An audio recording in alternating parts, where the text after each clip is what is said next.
Ahí no, ahí está, ahora sí. Bueno, vamos a seguir con esta segunda parte.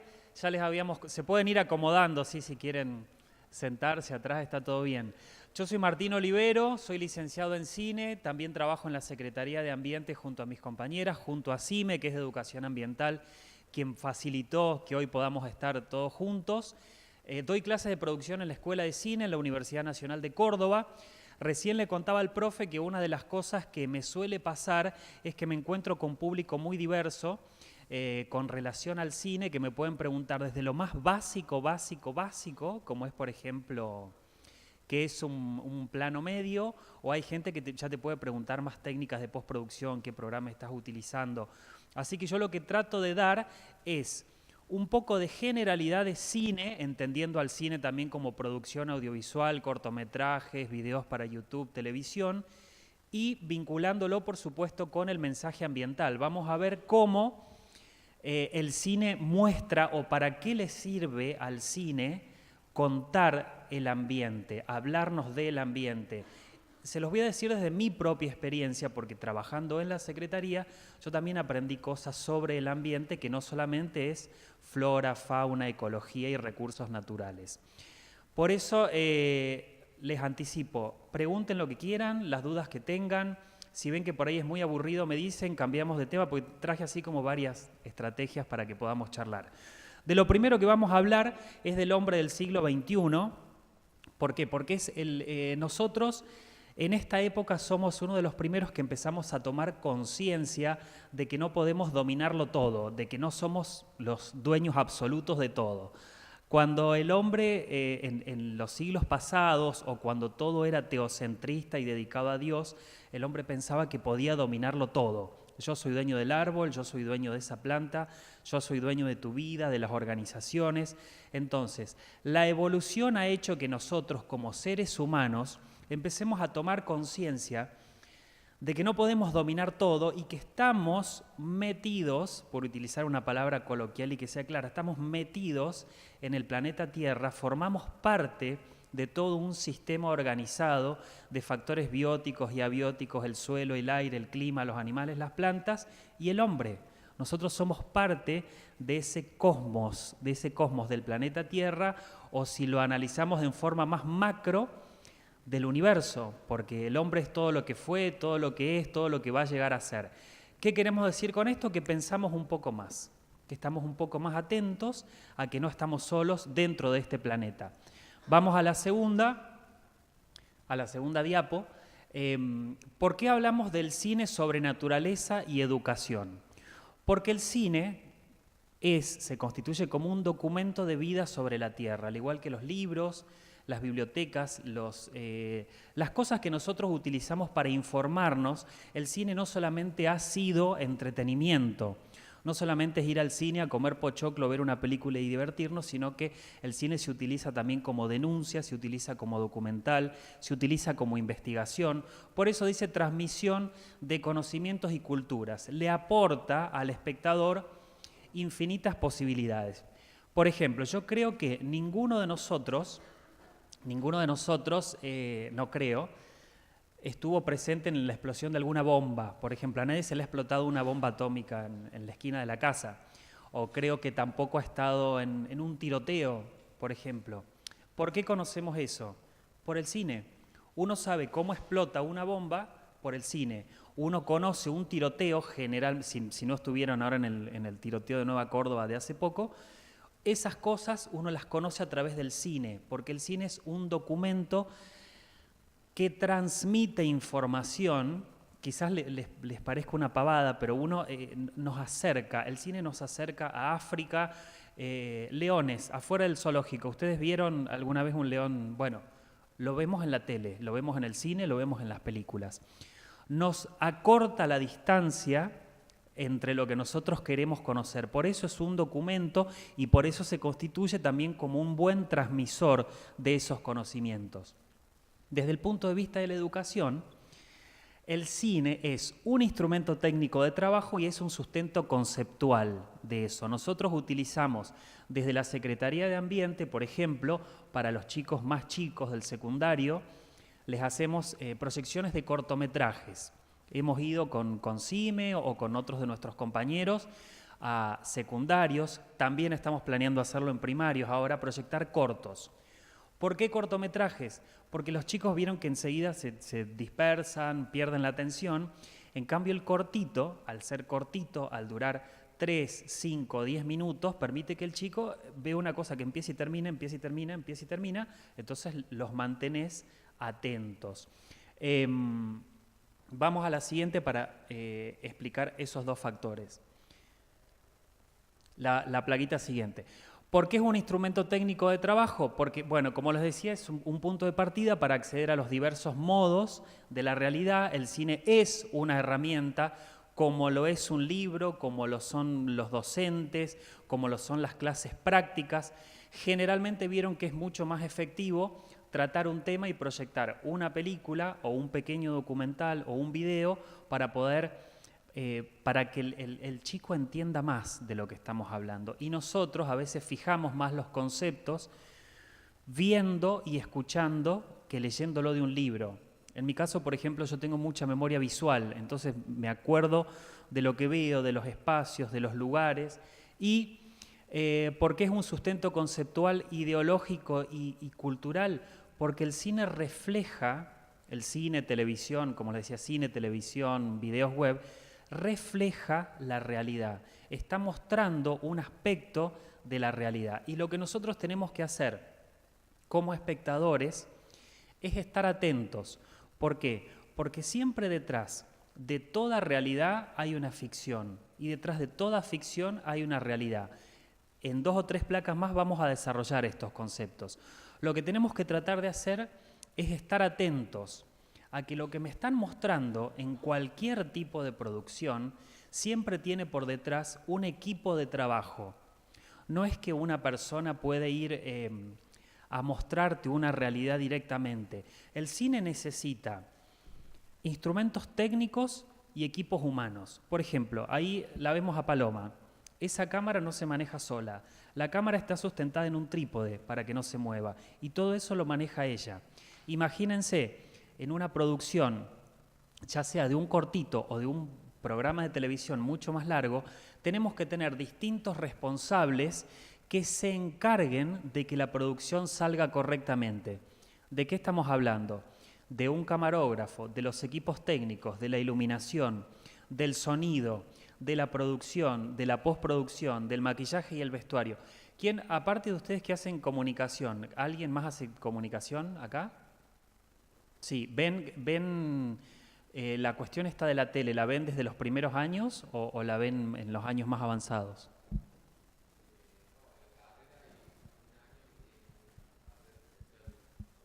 De audiovisual, exactamente. Y el resto sabe, por ejemplo, conoce cuáles son, pregunto de curiosidad nada más para ver si estamos bien. Sí. Ah, sí, en la Nacional, bien, ¿en qué año estás? Bien, ¿ya tuviste producción con Raquel Claramonte? Sí, genial. Bueno, pregunto de producción porque yo doy producción y para mí lo más importante es la producción porque es la que se encarga de todo. Después vamos a ver por qué. ¿El resto de las carreras ven algo vinculado a la televisión, al audiovisual? ¿Sí? ¿Algo? ¿Diseño gráfico o de...? Claro, entonces ahí tenés... ¿qué ves de video? ¿De qué?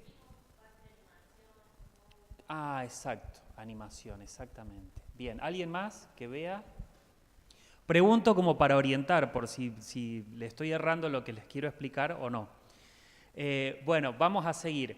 Mi idea para el día de hoy es que más o menos todos tengan una idea general de cuáles son las herramientas de las que se vale el cine y la televisión y cómo transmitimos el mensaje ambiental.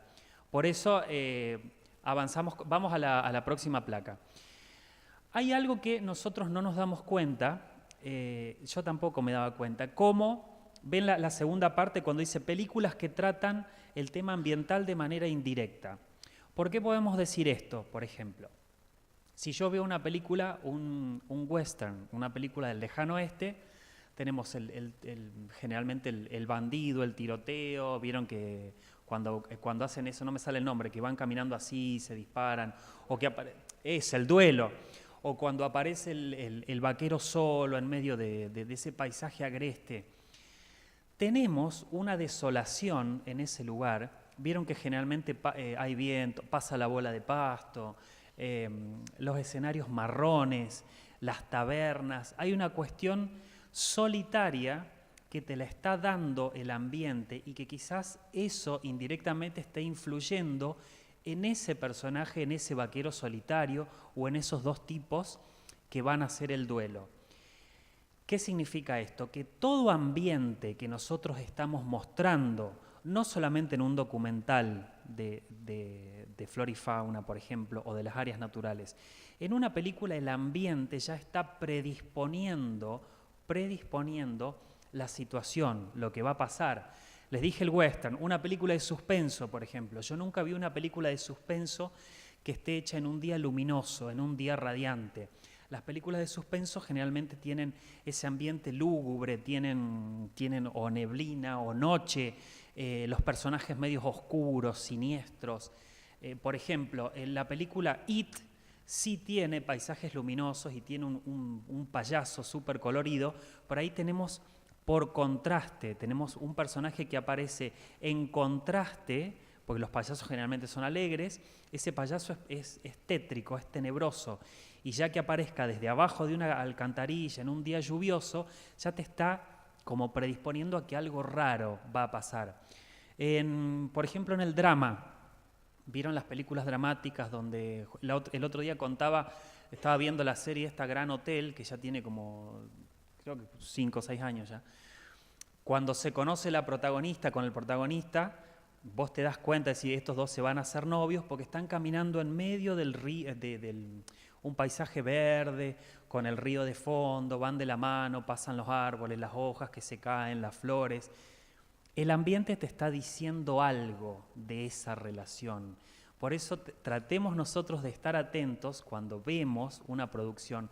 No solamente es lo que veo al actor. Uno generalmente dice, sí, me gustó porque el actor re bien. Es el actor, pero es el actor, es el paisaje, es la iluminación, es la música de fondo que le pusieron. Por eso el cine es como una gran máquina que combina un montón de elementos para producir un solo producto y yo me lo tengo que creer. Yo no conozco a una sola persona que me diga, por ejemplo, fui a ver la película de Francella, me gustó mucho por el sonido, un asco. Nadie te dice eso. Porque uno percibe todo como un todo. Percibe el sonido, la fotografía, la actuación, la historia, lo percibe como una sola cosa. Otra cosa que decía, en las películas de acción vieron que siempre hay un estacionamiento. En todas las películas de acción siempre alguien baja a un estacionamiento. ¿Por qué? Porque desde el punto de vista de la producción, el estacionamiento tiene un montón de autos y tiene espacios abiertos. Entonces permite hacer escenas de gran velocidad, permite que un personaje se esconda detrás de los autos, que salgan, que se arme un choque, una persecución.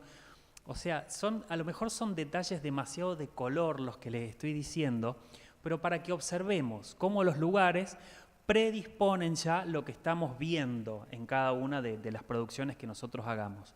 Vamos a la próxima placa, Leo. Vamos a la que sigue. Y el cine, para nuestros antepasados, cuando recién... ¿Saben cómo surgió el cine? Sí. ¿Alguien lo sabe? ¿No? ¿Nadie sabe lo de los hermanos Lumière? ¿Sí? A ver, lo hablemos. ¿Cómo es?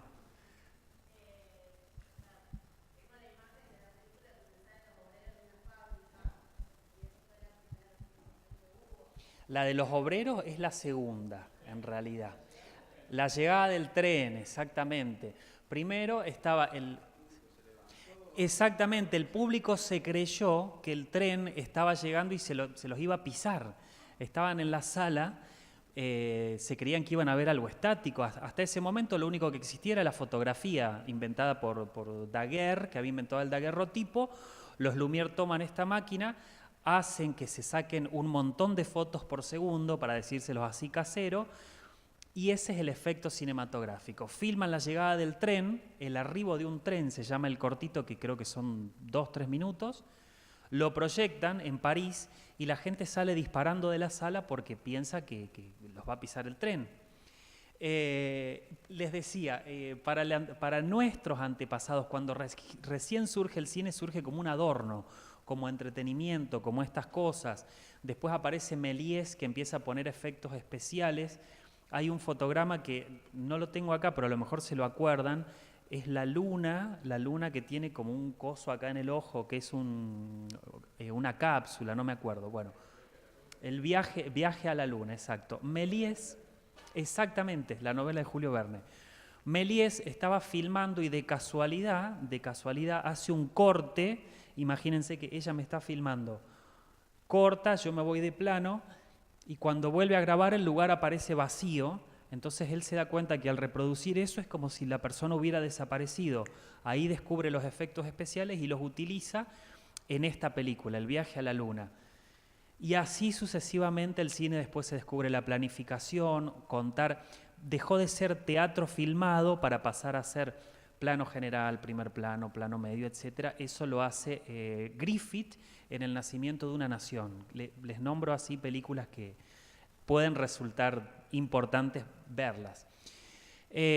Por eso les decía que es como una forma mágica el cine. Se lo veía netamente como entretenimiento. A partir de que el hombre se vuelve más consciente, empieza a utilizar al cine como una herramienta no solamente para entretenerse, sino para denunciar, para acercarnos a cosas a las que no teníamos acceso, pero también para denunciar problemáticas, así como denunciar cuestiones ambientales, cuestiones sociales. Hoy en día, por ejemplo, si no existieran las redes sociales y la televisión, los cortos, nadie sabría nada de qué pasó con el aborto, ni con el pedido de la separación de Iglesia y Estado, porque utilizamos los medios para conocer, para acercarnos y también para denunciar. Y eso me parece que es el avance que hemos conseguido nosotros como seres humanos al estar más comprometidos. Vamos a la próxima placa, Leo. Bueno, y sustentando, ¿por qué pongo esto? Sustentando estos valores: convivencia, respeto, trabajo en común, integración. Cuando yo ingreso a trabajar a la Secretaría de Ambiente, tenía solamente esa concepción de ambiente, de que el ambiente son recursos naturales. Yo me imaginaba, bueno, las áreas naturales protegidas de Córdoba, Mar Chiquita, Cerro Colorado, las especies en extinción, flora, fauna, pero trabajando con mis compañeras de educación, yo fui entendiendo que respetar el lugar en donde yo estoy, respetar las diferencias, entender lo que el otro necesita, entender sus diferencias, cuidar, por ejemplo, este piso, cuidar el patio de la escuela, mantener la limpieza. Respetar e integrar los valores también es proteger al ambiente. Por eso la concepción de ambiente dejó de ser una cuestión netamente ecológica. Se integran estos valores al transmitir un mensaje. En este caso hablamos del mensaje audiovisual, pero para cualquier mensaje, cuando hablamos de ambiente también hablamos de integrar esos 4 o 5 están ahí, pero cualquier cosa que signifique respeto, cualquier valor que signifique respeto, integración, solidaridad, también estamos hablando de ambiente. Para mí es una cosa totalmente nueva, como les decía, lo he aprendido con mis compañeras de la Secretaría. Así es como yo lo entiendo. No sé si es claro para ustedes, pero lo entiendo de esta forma y me parece que tenemos que, en nuestros discursos y en nuestros mensajes, tenemos que tratar de transmitir esto, que es importante. A mí particularmente no me interesa que un chico o un docente sepa que el tucán está en extinción, si después va a ir y se va a agarrar a trompada en el patio con otra persona, con un compañero, o si nos vamos a estar criticando cara a cara. Respetarnos también es respetar nuestro ambiente. Vamos a la próxima placa, Leo. Bueno, y por eso la finalidad que tiene la educación desde el cine es buscar, lo que les decía al principio, buscar la realidad que existe detrás de la ficción y la ficción que existe detrás de la realidad. ¿Quién se aproxima a decirme qué entiende por esto? Yo entiendo una cosa y se los voy a explicar, pero si yo les digo buscar la realidad que existe detrás de la ficción, ¿qué estaré queriendo decir, por ejemplo? Arriesguemos, juguemos, utilicemos esto para... ¿Qué piensan ustedes?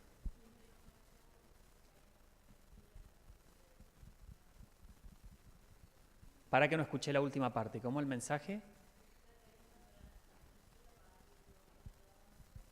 Exactamente. Vos siempre hay una ideología detrás de cualquier producción. Ya sea un documental, el documental más directo que te esté mostrando un animal, que vos decís un animal en su estado más puro, caminando por la sabana, ponelo que esté en Chancaní, acá en Córdoba, un pumita que esté caminando, un zorro, ya eso tiene un recorte. ¿Por qué? Porque tiene un camarógrafo que decidió grabar eso y no otra cosa. El camarógrafo decidió grabar el zorro que está caminando por ahí y no al tipo, a lo mejor el guardaparque que le está como diciendo, bueno, pongámosle comida por acá para que camine por acá para que vos lo puedas filmar. O sea, siempre hay una producción detrás de eso. En nuestras películas nacionales, por ejemplo.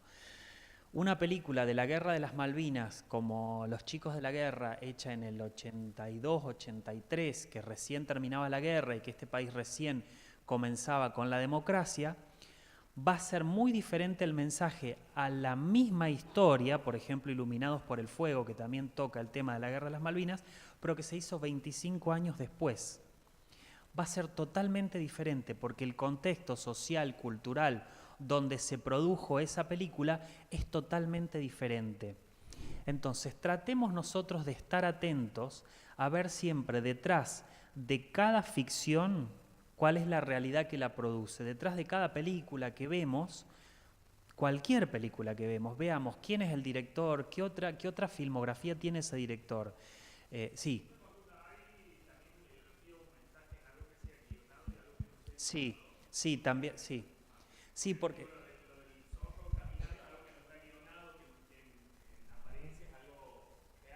Sí, claro, pero vos tenés un recorte que te lo está produciendo la cámara y a lo mejor el tipo que está haciendo la postproducción dice, bueno, vamos a...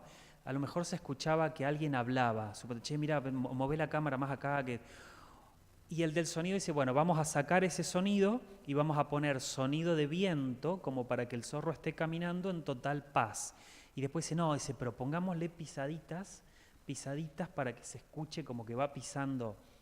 Hay una producción también en el documental para hacerlo más interesante. Hay documentalistas que no, que directamente lo que filman te lo muestran. Acá hay un realizador de Buenos Aires, no me acuerdo ahora cómo se llama, pero incluso para filmar con actores, él les da el guión en el momento y dice grabemos, pone la cámara y bueno, a ver, creemos esta escena, sin tanta producción.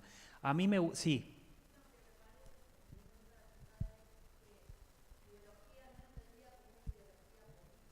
No, no, no, claro, claro. Claro, no sería la palabra ideología, sino la producción del concepto. Yo utilicé ideología porque me quedé el otro día que me preguntaban, por ejemplo, con los programas, las películas de La Nata, por ejemplo, o las películas de Pino Solanas, que tienen de trasfondo una ideología. Uno ve una película, pero en el fondo hay un mensaje que te están tratando de querer contar. Yendo a un ejemplo más crudo, esto nos pasó a nosotros grabando con un preso que había matado a la madre.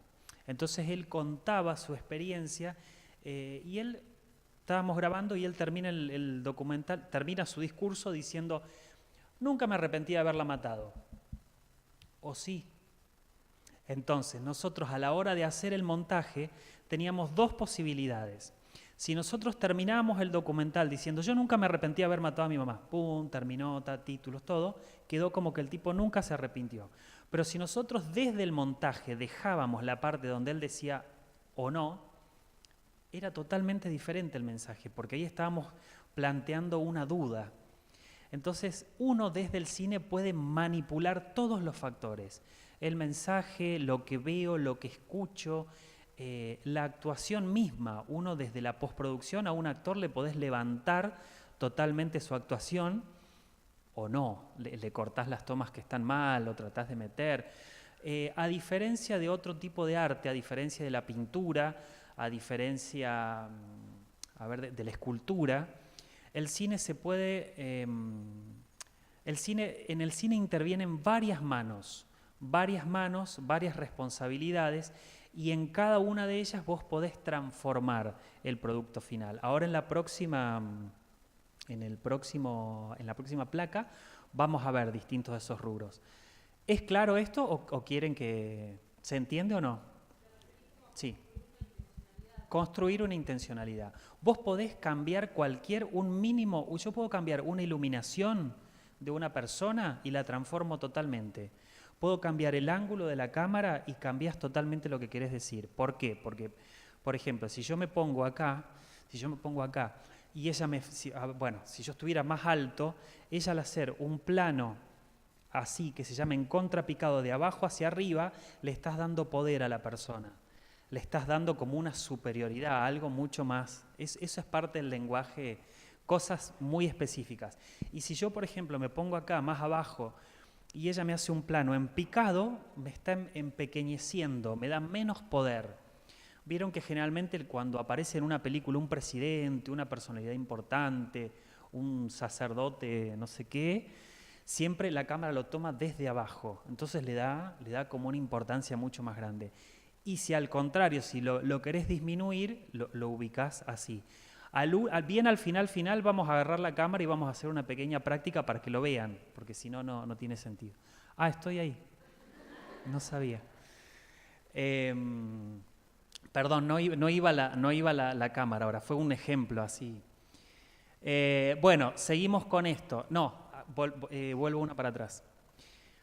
Bueno, y cierro acá este tema. ¿Por qué conocer la ficción que hay detrás de la realidad y la realidad que hay detrás de la ficción? Porque con esto estamos creando conciencia y en alguna forma cambiar nuestro comportamiento. No seamos espectadores pasivos, no nos creamos todo lo que nos viene.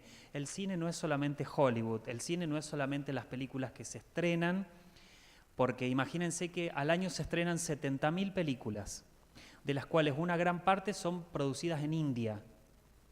¿Cuál vieron ustedes? A ver, veamos, este año, ¿qué se vio? Las del Oscar, alguna nacional, el fútbol yo es del año pasado, pero nombremos, ¿de dónde salen todas esas películas? No nos llegan a nosotros. India tiene una gran producción de cine, pero que a nosotros no nos llega porque ellos no tienen un aparato de distribución que pueda pagar la proyección de esas películas o la venta de esas películas en el mundo. Bueno, acá termino con esto. Ahora tendríamos que pasar al PowerPoint, ¿sí? Esto ya lo tengo que manejar yo. ¿Hasta ahí vamos bien con la cuestión del mensaje? Si hacemos una recapitulación, lo que más me interesa de esto es que rescatemos estas cosas. Que en el cine, desde el cine, televisión, grabación con celular, lo que quiera, podemos manipular todo. Cambiando un pequeño elemento podemos cambiar totalmente el mensaje de lo que estamos diciendo. Eso como herramienta técnica. Y como herramienta, como conocimiento de lo ambiental, que tratemos de incorporar los valores, como dijimos antes, integración, respeto, a lo que son los recursos naturales, la tierra, el aire, el agua y nosotros mismos.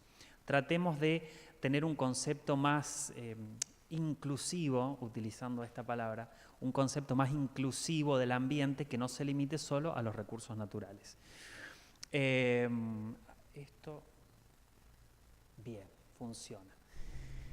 ¿Qué tenemos? Esta es la base de cualquier tipo de producción audiovisual, que son el cortometraje, el mediometraje y el largometraje. Ya como su palabra lo indica, ¿en qué se puede diferenciar uno de otro? Eso lo tienen que saber. La duración, bien. Ahora vamos a profundizar. ¿Cuánto tendría que durar cada uno? Tiremos, a ver un cortito. Eso lo que dijiste, 1 minuto tiene otro nombre. Eso lo leí ayer antes de venir acá y es... sí. Bueno, les digo, el cortometraje es hasta media hora, hasta 30 minutos. Va desde 1 minuto hasta 30 minutos. Si pasa a 31 minutos es mediometraje. Hasta 30 sí o sí es cortometraje. En algunos libros se lo considera hasta 20. En la escuela de cine siempre utilizamos la concepción de hasta 30. Y me quedé colgado porque cuando tiene 1 minuto tiene otro nombre, que ahora no me acuerdo. Después se los voy a pasar, no sé. Porque ahora hay muchos concursos que son de celuminuto, que es para que con el celular grabes 1 minuto y lo mandes a concurso. Pero no es cortometraje, es otra cosa que no me acuerdo. Mediometraje ya lo dijimos que es hasta 1 hora, es cuando dura más de 30 y menos de 60. Si ya tiene 61 pasa a ser un largometraje. Es así directamente. ¿Por qué? Y ustedes preguntarán por qué. En nuestro país es la categorización que hace el INCA. El Instituto Nacional de Cine y Artes Audiovisuales tiene por ley que tiene que tener esa duración. Si yo me voy a presentar a un concurso para cortometrajes y presento un trabajo que tiene 31 minutos, me dice, no, señor, esto no sirve. Déjelo. Pero no sirve. Es 30 o 30 como máximo. Basta. Y bueno, como les puse ahí abajo, también para cualquier producción casera, independiente nuestra. O sea, eso es tanto para lo que les conté de la ley como para las cosas que nosotros hagamos, también son corto, medio y largometraje, respetando esos tiempos.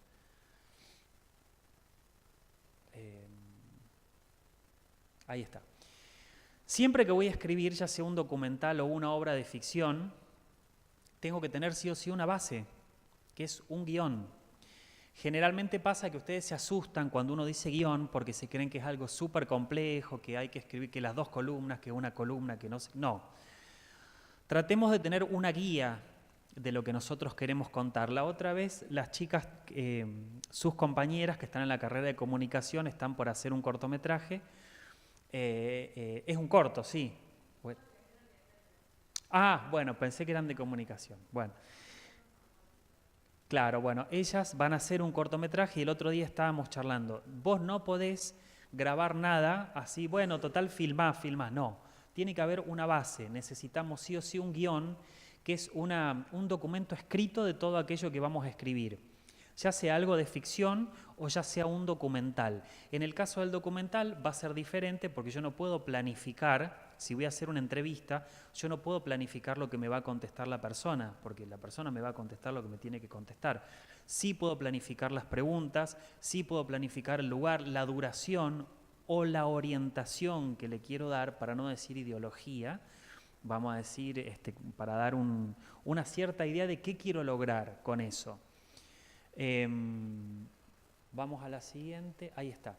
Bueno, ahí les traje, ustedes esto sí ya lo saben, hay muchas películas que están basadas en libros. Algunos libros son más conocidos, otros no. Por ejemplo, La pregunta de sus ojos es la de El secreto de sus ojos, que hizo Darín, El Señor de los Anillos, Expreso de Medianoche. Ahí tenemos una lista interminable. Cuando nosotros recibimos, por ejemplo, un libro y dice, toma, adaptalo hacia un guión. Si yo tengo que respetar esa historia, por ejemplo, si a ustedes le dan a las chicas, por ejemplo, que si les dan un cuento, y si ustedes tienen que hacer un cortometraje contando la cuestión esta de los bomberos y los incendios forestales, de cómo apagarlo, le dan un cuento de Bombi. ¿Se acuerdan de cuando la provincia había lanzado Bombi? Había cuentos. Este cuento lo tenés que adaptar y hacer un corto. ¿Qué significa adaptarlo? Adaptarlo es traducirlo en imágenes pero reales. Yo lo tengo que respetar. Una cosa es una adaptación y otra cosa es una versión libre. La adaptación es cuando yo tomo un documento y lo traspaso a guión, pero respetando los personajes, las situaciones, los elementos, los tiempos, los momentos. Si yo ese mismo cuento lo agarro y digo, no, pero yo le voy a agregar que Bombi, en vez de estar en las sierras de Córdoba, es un zorro que se mueve por todo el país y que vive en diferentes bosques del país. Ya estoy haciendo una versión libre, porque le estoy agregando elementos que no están en ese cuento original. Entonces ahí yo me puedo tomar esa licencia de meter otros aspectos, pero los tengo que tener consensuados con la persona que escribió el cuento, porque a mí no me gustaría que agarren un cuento mío y que hicieran cualquier cosa. Entonces eso tiene que estar consensuado. Voy muy rápido, les aburre, ¿no? Bueno, ustedes digan. Bueno, digan cualquier cosa porque... Las etapas de la elaboración de un guión. Aunque ustedes crean que estas etapas son innecesarias, para mí son absolutamente necesarias. Porque uno no escribe, no es que un día me levanto, me inspiré y ya está, me salió el guión. No. Primero tenemos que tener una idea. Yo la idea la tengo que contar en un máximo de 2 renglones. Si yo para contar esa idea voy a escribir más de 2 renglones, no sirve, porque ya es como que se alarga, no la termino de entender. Si yo tuviera que contarles la idea de Romeo y Julieta, una pareja de chicos que se quieren, pertenecen a distintas sociedades, distintas clases sociales, se envenenan y se mueren. Listo, esa es la idea. Yo tengo que partir siempre de una premisa. Yo quiero contar, por ejemplo, la historia del Bombi el bombero, retomando ese caso. Bombi el bombero es un zorro que vive en los bosques de la Sierra de Córdoba y se enfrenta a Llamarada, que es el villano que quema los bosques. Listo, ya está. Esa es la idea. Si yo ya a eso le tengo que meter más condimento, no, porque resulta que él nació de los padres, que los padres no son, los zorros no eran de ahí, sino que habían venido de otro lugar y él lo abandonó, ya cuando no sirve. La idea es corta, clara y concisa. La sinopsis es un resumen de la historia donde yo voy a poner, como en lengua, cuando hacíamos introducción, nudo y desenlace. El Bombi llega al bosque, está contento porque encontró un refugio lleno de vida y ahí arma su casa. De repente un día se encuentra con Llamarada, que es el fuego representado a través de un gran personaje, se enfrentan con él, Bombi llama a sus amigos, le tiran agua, apagan a Llamarada y se acabó la historia. Introducción, nudo y desenlace.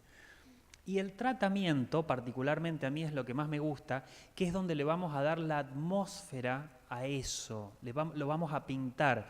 ¿Cómo quiero que sea esta historia? Quiero que sea infantil, quiero que sea para adolescentes, quiero que sea lúgubre, ¿cómo quiero que sea? ¿Cómo quiero que sea Bombi? Quiero que sea un personaje alegre, quiero que sea un niño, quiero que sea un adolescente. En el tratamiento yo voy a poner todos los detalles para que cualquier persona que tenga acceso a esa sinopsis y a esa idea tenga como una idea un poco más acabada, una cosa como más englobada de lo que quiero contar. A nosotros se nos enseñaba en cine una palabra que solamente la escuché en cine, que es diégesis. La diégesis es todo el mundo propuesto o supuesto por el autor, es todo lo que el autor quiere. Para eso, la misma historia con los mismos personajes puede tener un tratamiento visual y sonoro diferente que la va a hacer distinta. Si yo, por ejemplo, a ver, ¿qué puedo contar? En una película de terror o en una película común, la casa donde viven los personajes tiene eco. Ya eso lo voy a poner en el tratamiento. ¿Por qué? Porque a lo mejor es un sitio lúgubre, porque a lo mejor son habitaciones grandes, espaciosas, sin muebles, los personajes son solitarios, entonces cuando caminan por la casa los pasos y las voces hacen eco. Eso es un detalle que pertenece al tratamiento visual y sonoro. Expanden en el guión no va a decir Juan saluda a su esposa y le dice buen día con eco. No. El eco está en otro lado, que eso se resuene, está en el tratamiento. 2 pasos para el guión literario, guión técnico. Para cualquier producción, si yo voy a hacer un documental o una ficción, sí o sí en el guión literario tengo que poner qué es lo que estoy viendo, dónde y cómo. Por ejemplo, voy a poner todo lo que sucede en presente.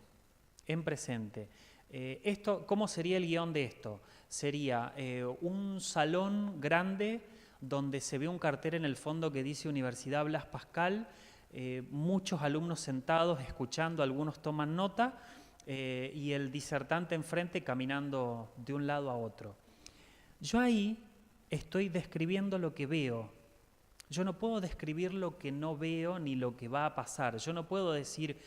antes habían tenido una charla con Lorena y hicieron 10 minutos de pausa. En el guión literario lo que yo pongo es en presente, describiendo el lugar, a veces el tiempo, si es mañana, si es día, pero siempre hablando de lo que se ve. No puedo poner Lorena se fue contenta, por ejemplo. Yo tengo que poner, si estoy hablando de la escena de Lorena, Lorena salió, dio un salto por la puerta, los pelos se le volaron, sonrió, abrió la puerta y salió hacia el sol. Está contenta. Ella ahí está contenta porque la vemos contenta. O Lorena se levantó esa mañana, abrió las ventanas, entró el sol, entró el viento y ella dijo, ¡ay, aire puro! Bueno, está contenta. En el guión literario yo tengo que describir siempre con situaciones visuales y en presente, todo el tiempo. ¿Es claro? ¿Lo entienden? Sí. Y en el guión técnico, en cambio, lo que voy a hacer, ya voy a agregar planificación. Ahora vamos a ver ejemplo de lo que les digo. Vamos a tener, por ejemplo, un plano general del auditorio de la Universidad Blas Pascal, un plano medio en panorámica de alumnos que están escuchando atentamente y un plano medio, lo vamos a hacer de abajo hacia arriba para que me dé autoridad, en un ángulo en contrapicado de la persona que está hablando. En el guión técnico voy a ir separando plano por plano, porque tengo que ver, yo tengo que agarrar el guión técnico. Si soy el director, tengo que ver lo que se va a contar. Lo tengo como en los cómics. Por eso ahora vemos... acá hay ejemplo. Guión literario, por ejemplo. Ve que dice, 1, interior día, nos encontramos en el salón de un piso, Jeff, 30 años, vestido con una sudadera y un pantalón vaquero, está en el centro de la habitación sentado en una pequeña mesa. Jeff mira la pantalla. Ahí no dice quién es Jeff. No dice Jeff es el hermano de Juan. No, es lo que veo. Lo que yo veo es a Jeff. Sé que tiene 30 años porque el actor tiene 30 años. Mira la pantalla sobre un SMS en el ordenador, Jeff comienza a teclear, sonido de teclado, Jeff. Estoy viendo Psicosis por 5ª vez. Mary, el diálogo de Mary, a veces me das miedo, pero a la vez me encanta ese voyeurismo inocente. Ella le dice, a veces me das miedo. En ese diálogo te está anticipando que Jeff a lo mejor es medio tarado. O sea no, el guión no dice Jeff es un chico que tiene problemas psiquiátricos. Ya el diálogo que dice Mary está anticipando algo. A veces me das miedo. Aparte el pibe está viendo esa película. Entonces ya nos está anticipando algo. Pero como ven, no hay planos en ese guión. Saben lo que son los planos, ¿no? Después vemos, pero plano, bueno, ya después lo vamos a explicar. Plano es plano general, plano medio, primer plano, es la estructura básica de cualquier película. Tenemos una descripción visual y sonora de lo que estamos viendo. El guión técnico, en cambio, sería guión técnico, escena 7, ahí tengo, interior, oficina de Jorge, día. Y hay un apartadito negro que dice, los distintos decorados o lugares de filmación se señalan al inicio de cada escena, se indica si es interior o exterior y si la acción transcurre de día o de noche. Eso siempre. ¿Por qué? Porque eso yo tengo que saber, no es lo mismo la luz que entra acá si es de día o si es de noche. Siempre alguna referencia vamos a tener de iluminación, de lugar. Y ahí tenemos, toma 22, PGC significa plano general corto. Después los vamos a anotar a esto. Plano general corto, contrapicado. La cámara se encuentra al costado izquierdo del escritorio. Jorge ingresa a la oficina, se detiene a mirar unos papeles. ¿Ven cómo describe todo el movimiento de lo que hace Jorge? No es que Jorge ese día están grabando y bueno, entra Jorge, ¿y por dónde entro? No, Jorge tiene que entrar por un lado, tiene que sentarse en otro lado. Ana dice, permiso Jorge, Ivor lo estuvo llamando, toma 23. Plano corto, 3/4. Ese PC es plano corto, que no es un primer plano, sino que es un plano más corto, 3/4 de Jorge. La cámara a la altura del escritorio, ingresa Ana Cuadro, deja unos papeles. ¿Ven cómo está especificado? El guión técnico es una herramienta súper acabada de lo que yo tengo que filmar. ¿Qué es lo que hacemos con este guión?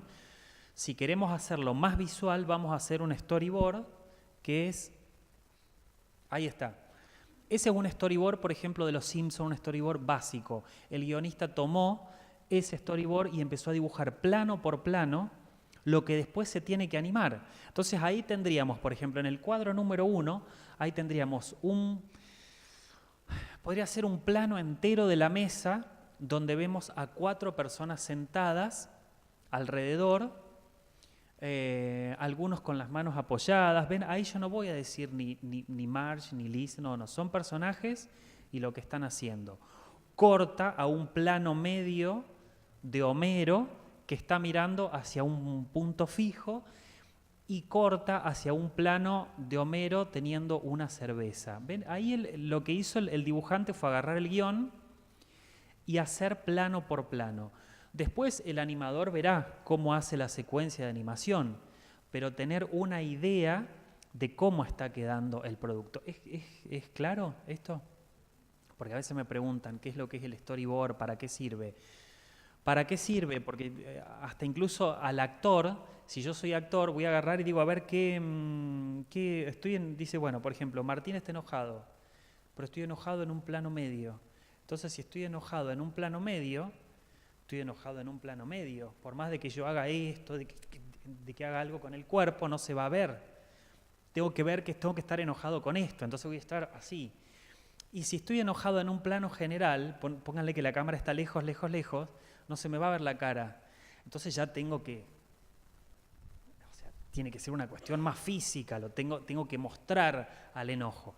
Para eso es importante siempre tener el storyboard para ver hasta dónde tengo que proyectar como actor o hasta dónde la cámara tiene que tomar lo que realmente quiero tomar. Nosotros, la Secretaría hace como unos años había hecho un documental donde todo, para que el hombre esté inserto dentro de la naturaleza, las personas hablaban todas en plano general. Todas, por ejemplo, se hablaba de la tierra en un momento y había un ingeniero que hablaba contando de la tierra, de la importancia de la forestación para mantener al suelo, y se hablaba siempre en plano general. O sea, nunca veías de cerca a la persona porque indirectamente el mensaje era mostrar que estamos todos metidos dentro de la tierra, que no somos más importantes unos que otros. Acá hay un storyboard un poco más complejo porque ya incluye movimientos. Por ejemplo, en el primer cuadro, no sé si alcanzan a ver, que hay una flecha que mueve la cabeza de Homero. Ahí me está indicando que mira hacia un costado.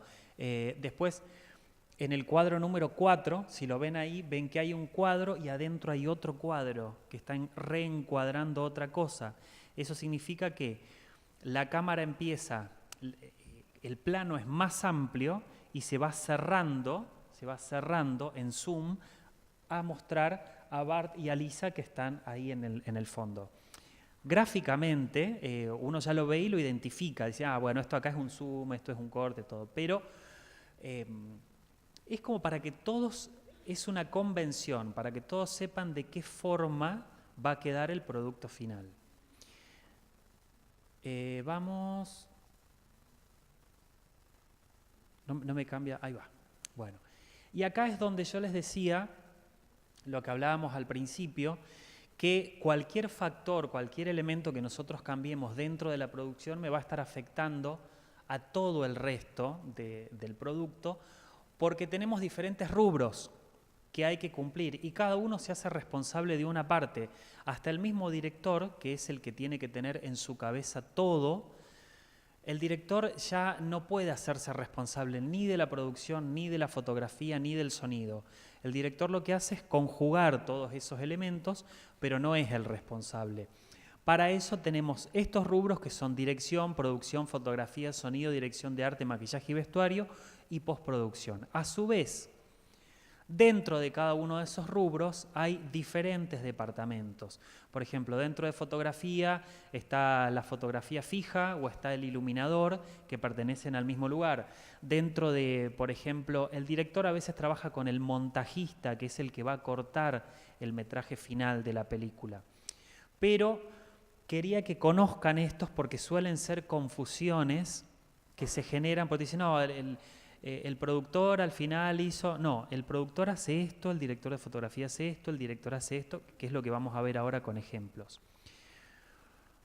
Por eso, vos que haces cine, esto lo recontra sabés. Sí. ¿A ustedes saben, conocen estas diferencias o no? Al resto de los alumnos les digo, ¿no? Bien, así nos podemos explayar bien. ¿Alguien más sabe, conoce de esto lo que es producción, sonido? Por ejemplo, sonido. Si yo digo sonido, ¿qué sería? Sonido, claro, pero lo que se oye, bien, Pero, por ejemplo, una cosa es las voces de las personas. Otra cosa son los efectos sonoros. El viento, la reverberancia, los pasos, el río, lo que pasa. Otra cosa es la música. Y la música puede ser diegética o extradiegética. Ahora vamos a ver esos casos. Pero una cosa es la música que suena, si acá estuviera sonando una música, y otra cosa es la musicalización, que utilizamos la música para reforzar, para darle mayor o menor tensión a la escena que estamos mostrando. Vamos a ver por qué tengo primero la placa de producción. Para mí lo más importante en cualquier producción que ustedes hagan es la producción, porque la producción se encarga de todo, de conseguir la plata, de citar a los actores, de citar al equipo técnico, de conseguir, siempre doy el ejemplo de la llave, porque uno, por ejemplo, dice, bueno, mañana 7 de la mañana todo el mundo tiene que estar en el auditorio de la Blas Pascal porque vamos a grabar las escenas más importantes. Listo, vienen todos, pasa un colectivo, busca a los actores, fletes, traen el equipo técnico, las luces, ponen todo. Pero cuando llegan a la puerta, nadie tiene la llave para abrir la puerta. No está la persona que tiene que abrir la puerta. ¿Nadie le avisó? No, nadie le avisó. Yo reservé el salón, vos te hiciste... ¿Pero quién abre la puerta? No. Bueno, el productor tiene que estar atento tanto a los pequeños detalles como a los detalles más grandes en la producción. Por eso para mí es uno de los equipos más importantes. Vamos a ver un pequeño ejemplo. Voy a ir ahora... Vamos a ver este pequeño video. Es una película vieja. Bueno, véanla y después les digo. Son 3-4 minutos, presten atención.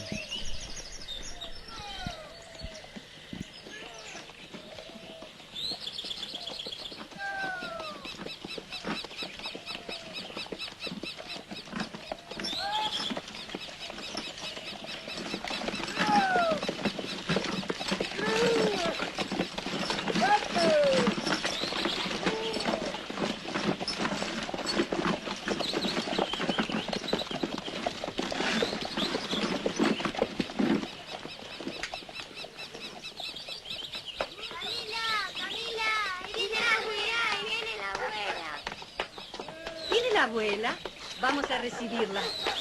Adolfo, pórtense bien, ¿eh?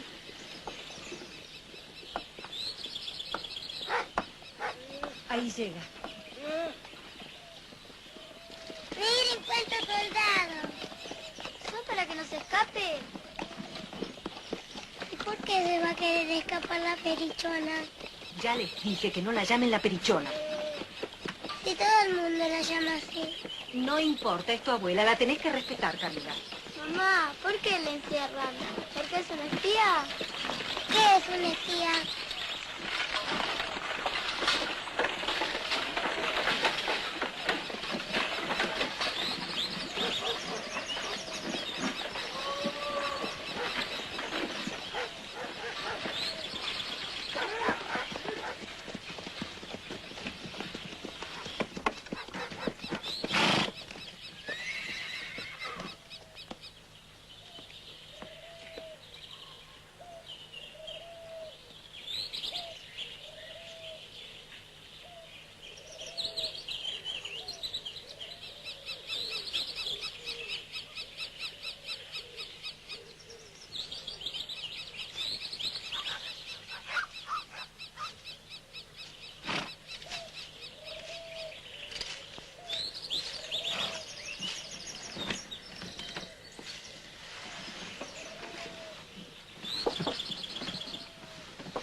Bienvenida, señora.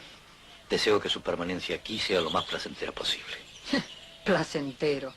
Saber que voy a tener que pasar el resto de mi vida en esta estancia. ¿Estás bromeando? Dese por contenta de no estar en la cárcel. Y agradezca la generosidad de las autoridades.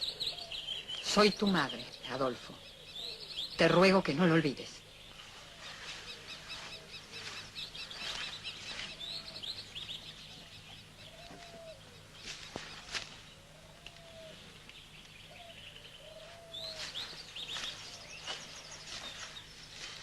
Yo a vos no te conozco. Naciste cuando yo estaba en el Janeiro. ¿Cómo te llamás? Camila, abuela. Camilo Gorman. Muy bonito. Decime, ¿te gustan las historias de amor? No sé. Bueno, es ese fragmento nada más. Para mí es una película excelente, excelente, desde la producción. Imagínense que esto se hizo en 1981-82. ¿Qué elementos vieron en la película? Digan cosas que hayan visto ustedes, hay un montón. ¿Qué vieron? ¿Qué se ve? Naturaleza. Bien. Tipo un campo, árboles. Bien. Carruaje. Canto de los pájaros, caballos. El ruido del viento. Las ruedas, los vestidos. ¿Qué más? La hacienda, exacto, esa gran estancia. Bueno, tenemos, aparte de todo lo que tenemos del lugar, tenemos también los actores, bueno, vestuarios que dijeron, las valijas, los carruajes, los caballos, los niños. Es terrible trabajar con niños, es terrible porque los niños van con los padres y la madre se pone hartante y el niño no quiere actuar, etc. Bueno, esas cosas son de producción. ¿Por qué quise poner un ejemplo? Una que esta película me encanta, que aparte todos la deben haber visto en el secundario, pero producir esto en el año 82 sin celular, sin tanta tecnología, con solamente Lita Stanti, que es la productora, llamando por teléfono, tienen que llevar una docena de caballos a la estancia tal día, a tal hora. Los soldados tienen que tener la ropa roja confeccionada de tal forma porque era lo que se usaba en la época de Rosas. Los vestuarios no solamente que están bien hechos, sino que se corresponden con esa época, con el 1800 y pico. Los niños, como les decía, tener a todos los niños en una escena, lo que se llama full cast, donde está todo el elenco junto, porque ese es todo el elenco de la película. Entonces están todos citados, todos maquillados, todos vestidos en un exterior que se te puede nublar, salir el sol, venir un viento que te arruina todo, en una estancia que hubo que alquilarla para pagar. Todo eso hace el productor. Entonces, imagínense esa pequeña escenita de 3 minutos, el trabajo que tiene por detrás. Yo sé que es complicado producir esto, pero lo que quiero que nos quede claro, que a la hora de ir a filmar ya tenemos que tener precalculados, pensados y escritos, no solamente el guión, sino qué nos va a hacer falta. Nos sentemos un rato a pensar antes, a la hora de encarar un proyecto audiovisual, qué es lo que estoy necesitando, qué cosas, en qué horarios, en qué tiempos, cómo, porque estando en el in situ, grabando, si yo me olvidé de la valija que tenía la ropa, sonaste, porque no podés hacer nada. Veíamos con ellos antes, si vos te olvidaste de la batería de la cámara, podés tener todo, pero no tenés batería, chau, o vas al lugar y no hay luz. O sea, detalles que te pueden arruinar o mejorar una producción. Voy a la... Tengo que pasar a la próxima, dirección. El director, como les dije, es el que coordina todos esos elementos, ya sea sonido, actuación. Él tiene en su cabeza todo, y lo tiene que traducir de la forma más acabada en la película. Recibió el guión que nosotros escribimos, ya recibió el guión técnico, quizás recibió el tratamiento para tener una idea de qué es lo que está sobrevolando en la película, y a la hora del rodaje es el que tiene en cuenta todos esos elementos. El director tiene que crear esa realidad que estamos viendo. De algo que no existe lo tiene que hacer real. Quiero que veamos ahora en la próxima, en esta, ya lo ponemos, ya lo pongo. Seguro que todos vieron un clásico que es Psicosis. Bueno, vamos a ver la escena clásica. ¿Cuál es? Bien, bueno, veamos esa.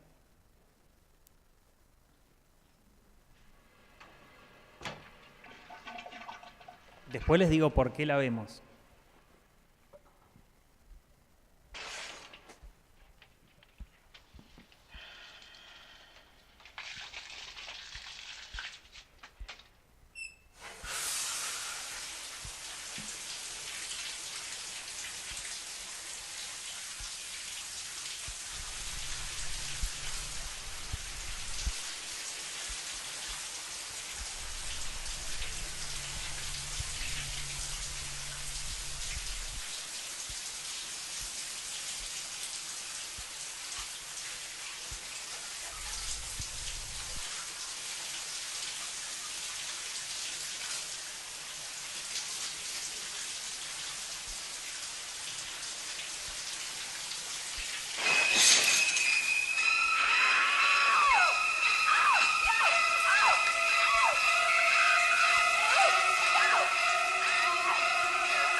Bueno, listo. Ahí está. Esa es una de las escenas más clásicas que tenemos. Imagínense una película en blanco y negro. Ya existía el cine color en esa época, pero Hitchcock decidió hacerla en blanco y negro. ¿Qué pasó acá? Él creó toda la escena del asesinato, de la cuchillada. Nunca vimos, por ejemplo, que el cuchillo entra en la piel, pero está creada esa ilusión. Se crea esa ilusión porque escuchamos un sonido. Primero que escuchamos un sonido agudo que asemeja a ser el grito de una mujer. Vieron que son los violines que aparecen al principio, apenas aparece el personaje así oscuro con el cuchillo. Vemos esta acción, pero nunca vemos que el cuchillo se clave. O sea, eso está sugerido, eso el director lo está sugiriendo por la velocidad de las tomas y la rapidez del montaje, sumado a los gritos de la mujer, a la música y a la sangre que cae, nosotros nos creemos que se está produciendo un asesinato. Si bien la película hoy ya es como de culto y está considerada bizarra, lo que yo valoro es que a Hitchcock el productor le dijo, mira, yo te traje, ya tenés la actriz, la bañera, la vieja, el cuchillo, el agua, la cortina, hacelo. Entonces él tomó esos elementos y hizo la escena del asesinato. Ahí está el talento del director. Como les dije, para mí es más importante el productor porque es el que consigue. Pero asimismo podés tener todos los elementos y si no tenés idea de cómo poner la cámara, de cuánto van a durar las tomas, tampoco va a salir buena la escena. Y otra cosa que iba a decir de esta, me olvidé, pero porque me gusta mucho la película. La vieron todos, calculo, ¿no? ¿No? Bueno, ahora me acordé que uno como espectador se queda bastante perplejo porque ella es la protagonista de la película y a los 20-25 minutos pasa esta escena donde se muere, ya está. Entonces, ¿cómo puede ser que la protagonista, que la que viniste siguiendo toda la película, se muera? Eso es suspenso, porque a partir de ahí es como que empezamos a recorrer otro camino como espectadores para ver por dónde va la historia. Vamos a la siguiente. Uy, me fui una, vuelvo. Fotografía. Fotografía no es la foto fija. Vieron que uno siempre asocia cuando ve fotografía, bueno, es la foto. No, fotografía es iluminación. La iluminación de todo lo que estoy viendo, los colores. Una escena puede ser fría, puede ser cálida, puede tener una tonalidad diferente. El fotógrafo ya te está hablando de la historia. Si volvemos a retomar las películas melodramáticas o dramáticas, como decíamos antes, siempre tienen una iluminación hermosa. Todo está, las caras salen, no tienen sombras, siempre tienen un despegue acá en la cabeza, o las películas para niños también. En cambio, una película de suspenso siempre va a tener una iluminación mucho más marcada, más contrastada. Vamos a tener, por ejemplo, más luz de un lado que del otro. ¿Vieron cuando éramos chicos que jugábamos con la linterna, ponerse la linterna acá, iluminar la cara? Bueno, porque la iluminación te está dando otra forma de percibir eso, te lo hace ver como una forma más siniestra. Por eso es importante que el director de fotografía tenga la idea clara de qué es lo que se está queriendo contar para ver por dónde va a ir la iluminación. De la misma forma que con todos los anteriores elementos, una iluminación distinta te puede contar una historia distinta. Una iluminación mala te puede hacer una historia mala o buena te la puede hacer buena. Generalmente el equipo de fotografía está integrado por el director de fotografía, por los eléctricos, que son los que llevan los cables, porque llegas a un lugar y te encontrás con que tenés todas las luces, pero no tenés prolongaciones para enchufar. Entonces el eléctrico tiene que ir con los cables, buscar los enchufes, ver a dónde vamos a conectar. Camarógrafo es la persona que hace cámara con el director al lado. Y nada más. Queda claro, ¿no? Vamos bien con el tema de los rubros. Bueno, no vamos a ver un ejemplo porque quiero pasar al de sonido, que me parece más importante. Ahí tengo video, eso no. Sonido. Esto es lo que decíamos antes. El sonido en la película tiene un registro directo, que es lo que dice el actor. Si tenemos, por ejemplo, un entrevistado, un actor, siempre vamos a tener a una persona con el micrófono o los corbateros que me están diciendo lo que dice, estamos grabando lo que dice esa persona. Pero tenemos por detrás toda la creación sonora, que son los pasos, el sonido, el viento, cómo cada uno va trabajando sonoramente la película para dar una dimensión real o diferente, depende de lo que yo quiera. Esto lo vamos a ver mejor con los ejemplos. Pongamos un fragmentito de este. Este es un documental que se llama Microcosmos, que todo el sonido está todo doblado. Ahí van a entender qué es lo que les quiero decir. No lo vamos a ver todo, vemos 1 o 2 minutos nada más porque ya estamos llegando casi al final.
Bueno, ahí está, vemos hasta ahí. El documental, este se llama Microcosmos, tiene, es 1 hora así, todo el tiempo. Ven que, pobre, la hormiga parecía que la estaban bombardeando. Quería llegar a esas tomas porque tenemos los insectos que parece que les caen bombas de arriba. Es sonido, nada más. Solamente es sonido. Tenemos una banda de lluvia que está todo el tiempo y después hay pequeños sonidos que fueron agregados en postproducción para darle más realismo a eso. Simplemente, algunos te pueden decir, no, eso es mentira, no es así. Pero es interesante verlo, porque uno oye de una manera, pero uno no sabe tampoco cómo oyen esos pequeños seres, para los cuales quizás sí sean explosiones, o sean grandes vibraciones, o sea un movimiento de tierra impresionante. Siempre está bueno trabajar el sonido de esta forma en todas las escenas, sean ficción o sean realidad, porque el sonido es el 50%. El 50% es lo que ves, y el 50% siempre sí o sí es la música, sonido, lo que quieras llamar. Vamos a ver la siguiente. Acá ya hablamos más específicamente de... miren esta escenita corta. Esta es la escena original del Resplandor. Véanla.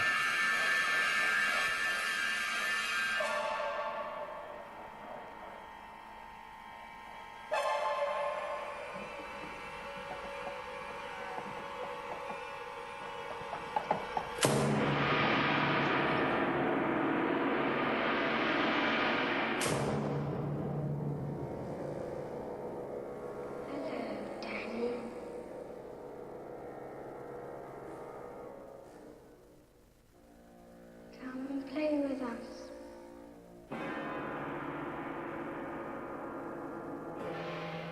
Come and play with us, Danny. Forever and ever and ever.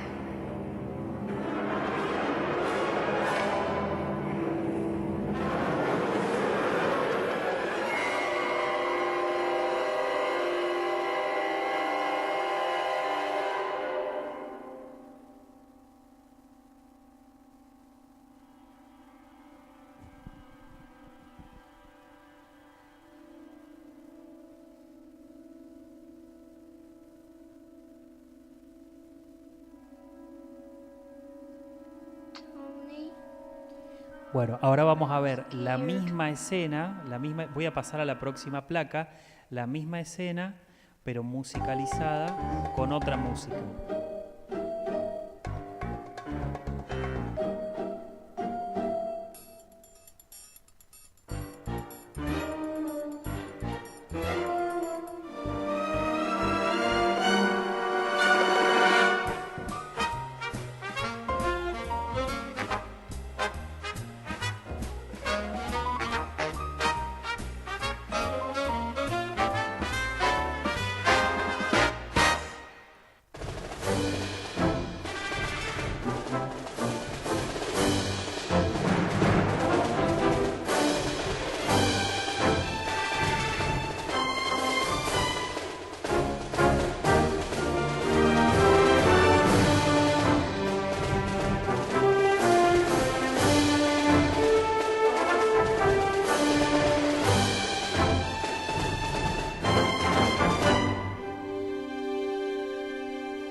Bueno, ya está.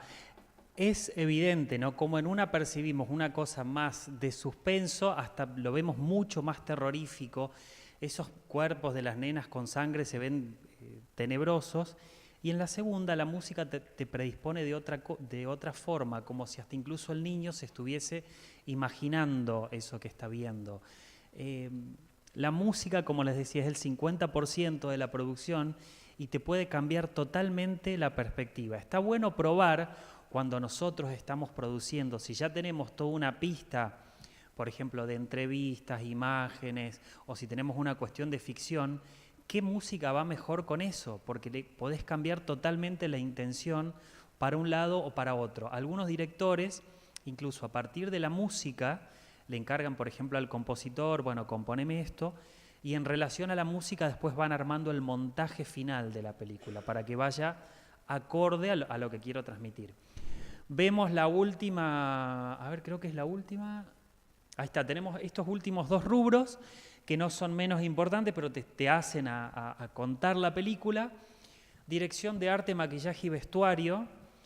Te está ubicando temporal, espacialmente, en dónde estás, por la ropa que tiene la persona, por el tipo de, por ejemplo, por los distintos tipos de peinados. Sabemos si es de clase alta, de clase baja, si es una persona que no le interesa nada.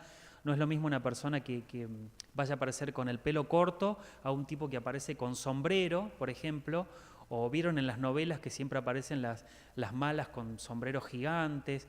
El vestuario te está definiendo una línea, incluso el color que tiene el vestuario también lo va a elegir el director de arte, vestuario y maquillaje. ¿Por qué decimos arte?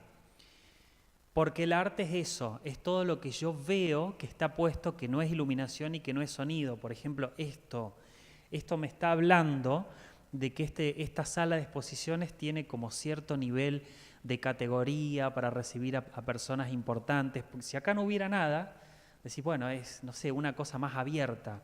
Pero acá ya hay como una cuestión más cálida.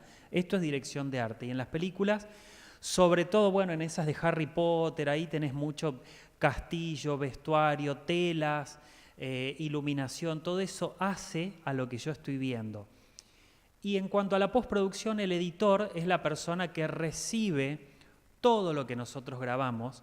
Si es un documental, va a recibir 10 entrevistas, tomas de los lugares que hayamos hecho, el guión, y si es ficción va a recibir tomas de los actores, tomas de locaciones, sonido, música, y el editor compagina todo eso, lo une, le da forma. Es como el panadero que recibe harina, azúcar, huevo y te hace una torta. El editor hace lo mismo, recibe todo el material en bruto y tiene que sacar una película. Es conveniente a veces que el editor no esté en el rodaje, porque se contamina, porque uno se contamina con todo lo que está, con el fuera de cámara, que se hace amigo del actor. Entonces yo esto no se lo voy a cortar porque mirá si lo voy a cortar esta toma. No. Entonces está bueno que el editor no esté en ese mismo lugar para que su trabajo quede mejor. Hoy en día se utilizan, como les decía Lore, si estamos haciendo, por ejemplo, una cuestión fuera de casa con el celular, tenés un montón de aplicaciones en el celular que te permiten editar cositas básicas. Y después, si no, ya en la compu tenés programas After Effects, Premiere, que son los básicos, pero que no los maneja cualquiera, que son los que permiten que cargues todas las imágenes, por un lado, en una pista, y todo el sonido en otra pista. Y al editar lo que haces es juntar eso para sacar una sola pista definitiva y final, que es tu película. ¿Está claro? Bueno, esos son los roles básicos y fundamentales de toda producción, como les expliqué, cada uno con diferentes departamentos adentro. ¿Tienen dudas con respecto a esto? ¿Quieren saber algo? ¿Quieren preguntar algo específico? ¿No? Es difícil porque no tenemos buenos micrófonos, porque el viento es una cosa totalmente invasora y molesta. Nunca graben en agosto afuera, porque el viento te arruina todo. Es difícil. Acá en Argentina lo que se trata al menos es de lograr que el sonido directo es el que se graba en rodaje, que el sonido directo salga limpio, que la persona que esté hablando no se cruce viento, no se crucen interferencias, no, el micrófono no haga esto, que hace ruido. O sea, uno trata de tener un sonido directo limpio, porque todo lo otro lo podés retocar en postproducción, lo podés subir, lo podés bajar, le podés agregar viento, le podés agregar tráfico, le podés agregar un montón de cosas. Pero te diré que es más complicado tener un buen sonido que una buena iluminación, porque la iluminación de último uno levanta, utiliza pantallas, utiliza luces, la acomoda, pero detener el viento es complicado, tenés que armar una carpa, por ejemplo, si estás grabando afuera. La gente se mueve cuando habla. La gente se mueve y la ropa roza esto. Entonces siempre algún ruido vas a tener. Sí.